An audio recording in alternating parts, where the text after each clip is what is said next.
big story coming because the NDA is now nearing the 200 mark. Now, it's not a mandate like never before. Remember, they also got 206 in 2010. The question is, can they cross that? They are now reached 198. So they're just 8 away from what they achieved. Can they do that? I'm just going to go to the election intelligence dashboard to try and check that. Can the NDA now actually reach 200 plus? Because that is a huge tectonic victory, as many of the panelists have been saying. I'm just going to go and let's see where the numbers are coming from. Look at the margin calculator. Let's see the scale of the victory at the moment. Less than 500. How many seats at the moment? Less than 500, just 5, just 7. NDA leading in 5 of them. Less than 1,000. At the moment, 9 seats where the margin is less than 1,000, 5 MGB. So what you've got, enough seats at the moment which could take the NDA above the 5,000, above the 200 mark. Less than 3,000, 32 leads for NDA, MGB 14. By and large, what you're seeing is a consistent domination across, but the possibility now, they've reached 199, just one ahead from a double century, and that is remarkable if that actually happens.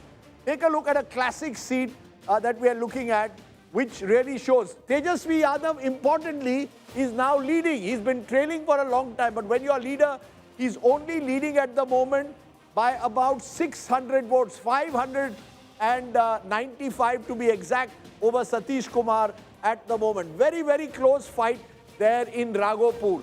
In Tarapur, on the other hand, Deputy Chief Minister Samrat Chaudhary is well ahead, leading at the moment by 12,000 votes. So a big victory there. In Mahua, Tej Pratap Yadav is at the moment trailing, and again by a sizable margin. He's trailing by 22,000. In fact, he's coming third. Tejashwi Yadav is coming third at the moment, could even lose his deposit.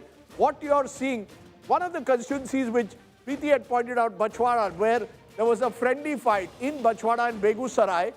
You had Congress and CPI fighting each other.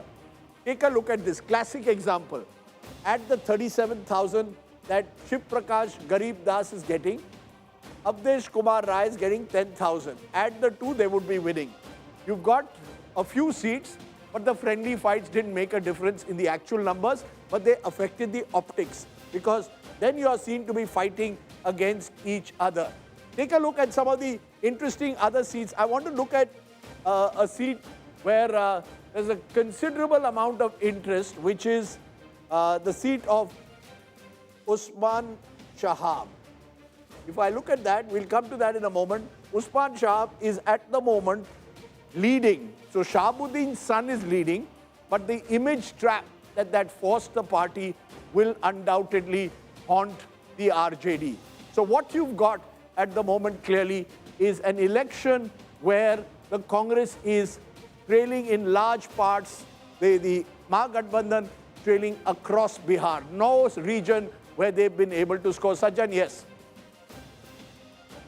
Small thing. In Buxar, the hometown of Prashant Kishor, on Yes. all the 3 seats, BSP is ahead of Jan Suraj party. Forget about RJD and BJP and JDU.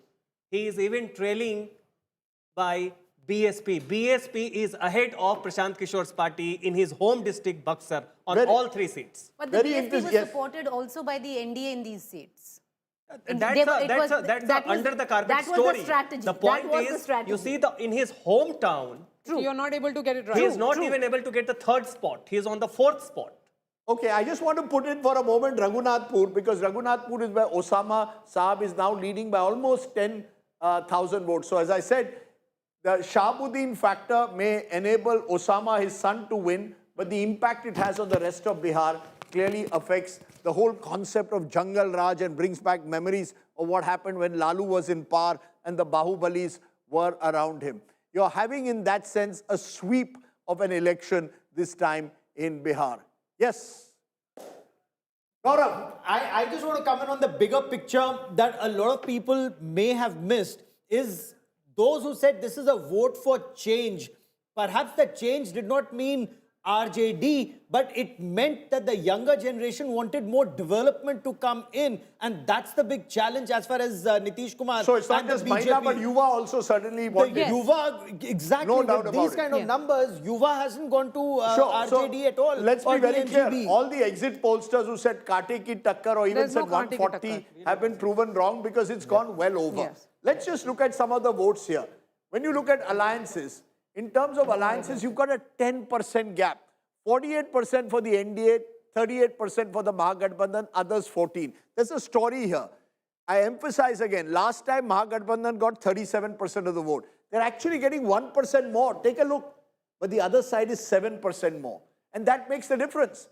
You managed to bring together all the others. So anyone who tells me that this was, in that sense, an anti-vote only, it was a consolidation of the Mahagathbandhan vote, but an even bigger counter consolidation against them. That's the story. Rajdeep, you take a look in at the party. Mahagathbandhan, if I may just No, briefly... let's look at parties. Yeah. Ma'am, let's take a look at party. I'll give you a party-wise.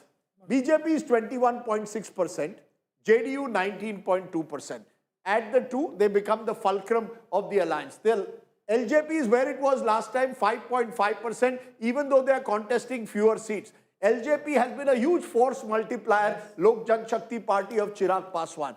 Now take a look at the RJD. RJD is 23.5%. That's roughly where they were last time in percentage terms. The best they did was they got about 28% in their 8 days. This was not a 30-35% party. 23.5%. So they are retaining their hold. They've not been able to expand it. That's the question. The Congress, 8.3, it has remained virtually where it is. So there's no increase in the vote. The other side has gone up, particularly the JDU. The JDU has come up by 4 to 5%. No Chirag Paswan this time to haunt the JDU. The JDU benefits. VIP brings only 1.5%. Jan Suraj party, probably the only party the pollsters polled completely right, is about 3.5%. Most pollsters said 3 to 5% is what the Jan Suraj will get. They've ended up at 3.5%. So the interesting story in a way is that compared to 2020, the Mahagathbandhan has retained its vote.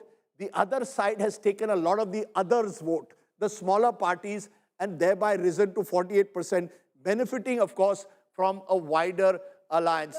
Mahagathbandhan votes transfer to each other. Did Congress votes benefit Yes, Tejashwi Yadav and vice versa? Yes, because if that had not happened, Gaurav, then their numbers would have gone down further. So what Where is is Congress vote? Where is Which the Congress vote are we talking? So It's Gathbandhan vote. Yeah, so the basically. Gathbandhan vote has remained intact. Yes. Now, whether there's those who voted for Gathbandhan broadly in 2020 have stayed with the Gathbandhan broadly.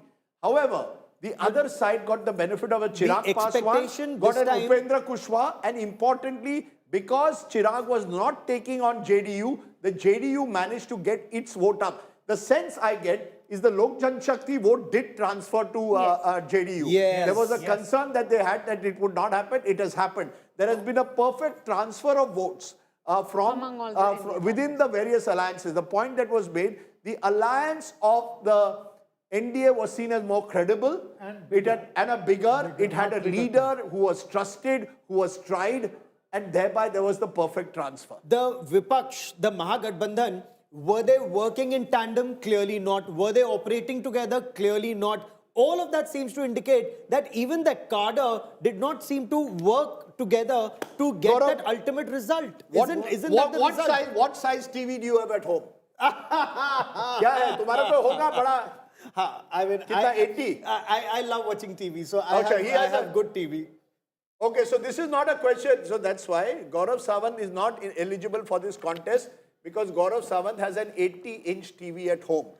But if you don't have one, guess what? India Today Dekho, LED Jeeto contest. Watch, answer, win. You can answer a question every hour and you could win a brand new higher LED TV. My question, who served as the first Chief Minister of Bihar? Who was the first Chief Minister of Bihar? Someone who was Chief Minister of Bihar when... For a very long time, the I'm- second longest serving you Chief can't, Minister you can't give of hints. Bihar. नहीं, he is now phone a friend शुरू हो गया. गौरव सावंत को मत phone करिए, आपका answer गलत होगा. Your answer send to 838-399-4212 and win a higher LED TV.